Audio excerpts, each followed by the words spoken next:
Yan. Here we are at saan ba to be? Pupunta pala tayo ng treetop. Kami ng treetop. Mag-hiking kami ng aking kasama. Ayan siya.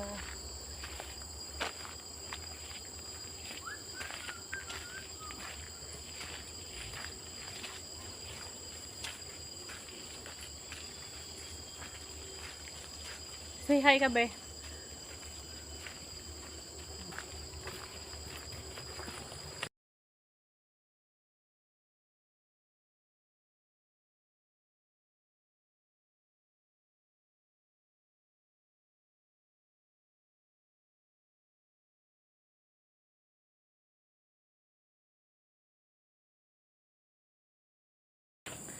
Guys, ito tayo sa gitna ng kabundukan. Ayan, ito ay nasa papunta tayo ng treetop. Oh,